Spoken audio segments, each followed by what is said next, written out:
ko ang mga salitang sasambitin ko, mga pangakong pangahawakan ko sa bilis ng panahon.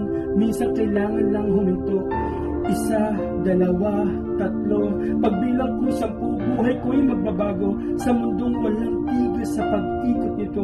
Hindi alam kung saan patutungo, pero hindi para umayaw at sumuko.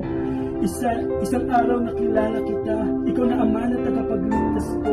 Ngunit maraming hadlang patungo sa iyo, para bang isang pinto masikip ang pinapasok ko upang ika'y makamtan ko.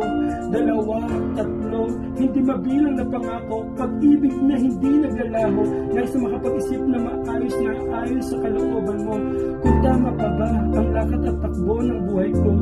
4, 5 na pagsubok sa klono mo'y na laging dumadating, dumaan man sa hirap at hinagpis. Wala akong takot pagkat yakap mo'y aking kapiling. 6 at 7 pilit at higit pa, ipaglalaban kita aking Ama, ipaglalaban ko kahit mahirap pa, hindi ako aatras sa iyong harap. 8, 9 na pag-asa, hindi sasayangin, para kami sa iyo ay pumasa. Pangako Diyos ko'y ipaglalaban kita, pangako mo'y ipaglalaban ko. 10, magtitiwala sa iyo at hindi manghihina, hanggang buhay na walang hanggan aking mata mo. Pag-ibig mo'y wagas kahit panahon nang lumipas, ipaglalaban ko. Walang ibang nais ang puso kong ito, kundi manatili sa presensya mo at hindi nasusuko. Lalaban ako, hanggang sa huli lalaban ako. Urong sulong hindi na maaari, sapagkat kami inyong pag-aari. Ikaw ano ang kaya mong ipangako na pag-iglaban? Pangako, ipaglalaban ko na sa labang ito hindi ako susuko. Ipaglalaban ko ang pananampalataya ko at si Jesus lamang ang siyang sandigan ko. Pangako, ipaglalaban ko, kakapit ako hanggang dulo. Sa namang panganib laging aasa sa'yo, pagkat ikaw, Panginoon, ang tanging kalakasan ko. Pangako, ipaglalaban ko ang mga salita mong siyang aking naging gabay at lakas, hanggang sa mga huling sandali ng aking buhay. Pangako, ipaglalaban ko na sa iyo. Sa iyo ako magtitiwala sa lungkot at kasiyahan. Ika'y aking kasama sa lahat ng tagumpay at ika'y pupurihan.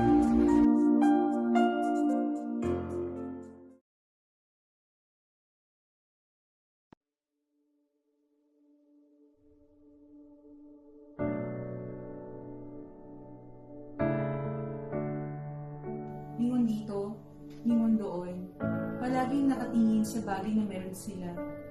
Sinasabi sa sariling, gusto ko ng ganun. Bakit? Hindi pa ba sapat ang meron ka? Palaging kinukumpara ang sarili sa iba. Nakalimutan mo na ba na tayo'y magkakaiba? Kinalimutan mo na ang mga bagay na talagang kailangan, sapagkat nilamon ka na ng espiritu na kainggitan.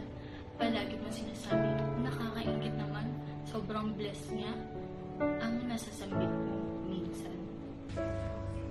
Blessed? Hindi mo ba alam kung sino yon? Ikaw yon, di ba? Paano mo nasabing blessed siya kung si Kristo ay wala sa kanya? Paano mo masasabing blessed siya? Hindi mo alam kung panghabang buhay siya masaya. Paano mo masasabing blessed siya kung walang kabulahan ang buhay niya?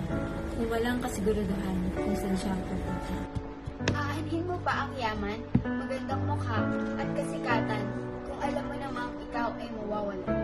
Kaya't iwaksi mo na yon sa isipan mo, sapagkat alam ko at alam mo na ikaw, laban sa kanila, ikaw ang mas pinagpala dito. Bakit? Iniwan ni Jesus ang kaharian niya. Pagkamaharlikay, kanyang ibinaba. Ipinanganak sa mundo at nagdusa, upang kaligtasan mo'y makuha.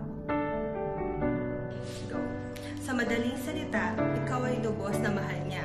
Ginawa ang lahat upang ito'y maipakita. Pinili ka na niya bago pa man ang mundo ay magsimula. Kinabukasan mo'y nakaplano na, paraiso mo'y naipangarap. Tapos, naiinit ka? Tuloy lang ang meron sila. Ano ang tingin mo sa pamamahan? Ano ka ba? Para puso mo'y tuluyang mapuno. Ang anak ng Diyos Ama ay nasa puso mo na. Kaya paniguradong lahat ng bagay sa mundo'y may pagtagumpayan mo na.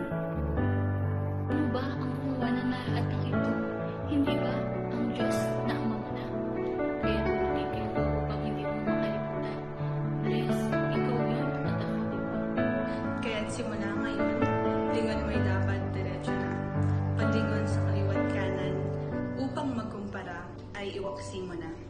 Lumakad ka ng may kasiglahan, ngumiti ka na, umawit, magpuri, sapagkat kasama mo si Jesus sa bawat hakbang.